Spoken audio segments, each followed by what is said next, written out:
El que engañó al diablo. Todos le llegaron a tener aprecio al chico ardilla, como le decían, a excepción de algunas beatas que comentaban su origen bastardo. Pero este chico era algo especial, muy trabajador y consciente de su procedencia, aunque no por ello dejaba que los contados malos tratos le mermaran su felicidad.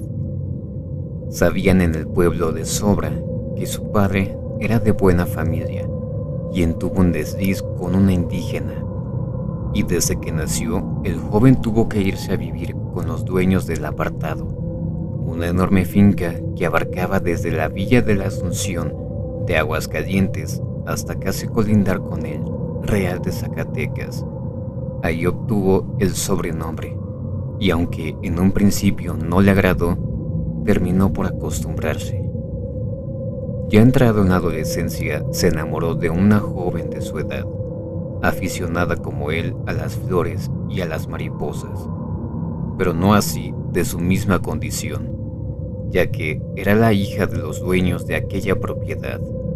La joven había sido pedida en matrimonio por el conde de Óptala, y aunque el ardilla ya era caporal, no podía comparar sus ganancias con los bienes de aquel hombre. Cierto era que las tierras del apartado nunca habían sido tan prósperas. Incluso se llegó a comentar que pronto Ardilla tendría los medios suficientes para aspirar su amor. Pero la verdad era que el padre de la joven se oponía rotundamente por la procedencia bastarda del mozo.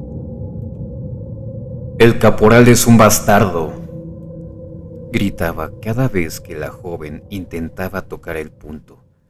De tanta insistencia, el padre decidió enviarla a un convento, o tal vez a España, pues no se conoce el verdadero paradero de la doncella. Fue entonces cuando se dice que se apareció el diablo. Le habló como un amigo compasivo, como el padre que el chico nunca había tenido, y obtuvo de él un pacto en forma de apuesta. Jugaron a ver quién rescataba el mayor número de reses llevadas por los chichimecas al monte. El que ganara daba el alma por nada o el servicio por nada. El joven, que de inteligencia no se preocupaba, mandó clavar 1000 cruces repartidas en todas las cementeras por las que pasaría el diablo con sus vacas. Las cruces impidieron el paso. Aún así, el despiadado ser, al cumplir su parte, ocasionó un espantoso accidente a los enamorados. Se dice que la joven desapareció, porque, en verdad, se trataba solo una ilusión, y que Ardilla se estrelló en las piedras de un desfiladero, donde el diablo le hizo caer.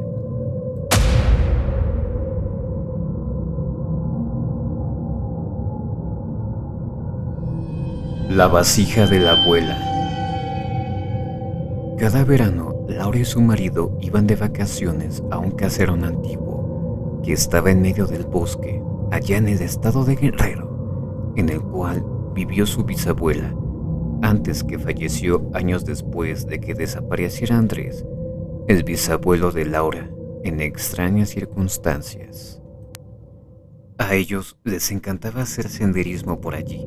Sin embargo, ese año había desastres naturales en aquella zona y no podía dedicarse al deporte del senderismo, así que decidieron quedarse en casa y entretenerse con juegos de mesa y bañarse en un pequeño lago que había a pocos metros de la casa.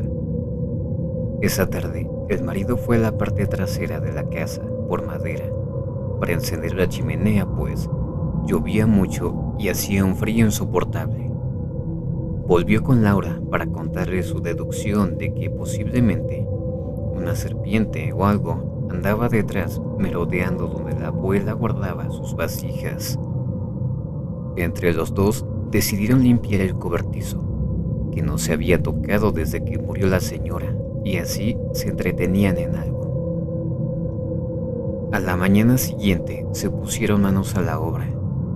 Aquel sitio estaba inundado de polvo, telas de araña y nidos de pájaros vacíos, pero por ningún sitio se veía un animal, nada. Así que decidieron abrir aquellas vasijas porque podía ser que dentro de alguna de ellas hubiese caído el pobre y estuviese luchando por salir de allí. ¿Cuál fue su sorpresa que, al abrir la vasija más grande, no encontraron más que huesos, pero no de animal, sino de una persona, y uno de los huesos del brazo estaba desgastado, como si hubiese estado intentando escapar de aquella vasija? Laura y su marido decidieron ir al pueblo a investigar para saber de quién podían ser aquellos huesos. Estuvieron 2 días preguntando a la gente. Todos los que habitaban aquel lugar desde hace tiempo le contaron lo mismo. Su bisabuela, en un ataque de locura por las palizas que le daba su marido, decidió matarlo, pero que nunca supieron qué fue de él, pues no encontraron su cadáver. Se dice que, en efecto, luego de llevados los estudios necesarios, se determinó que el cadáver pertenecía al abuelo de Laura, quien solo deseaba que le dieran cristiana sepultura. Aunque desde entonces se cuenta, nadie ha vuelto a poner los pies en aquella vieja casona.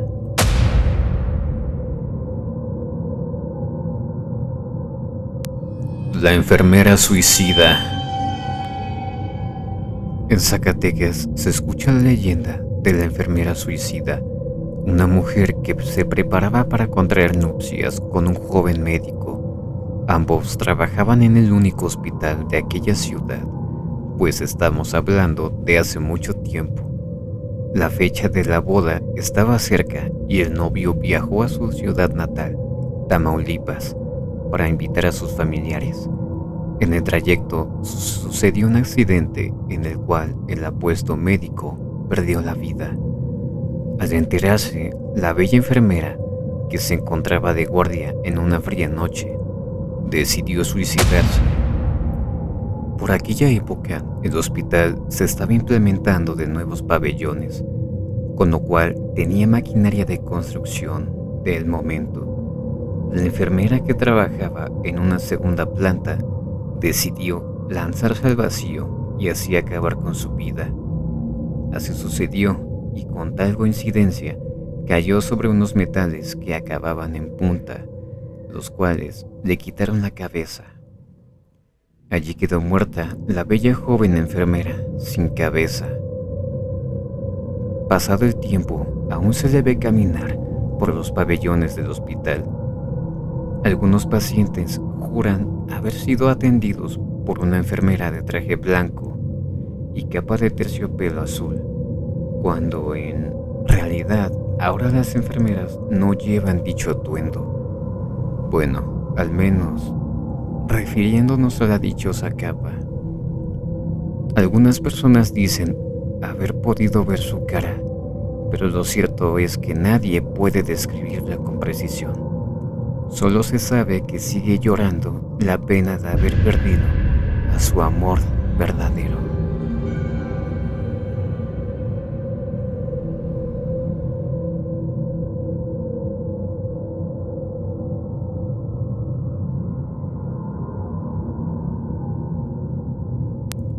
El miedo es efímero, el tormento eterno.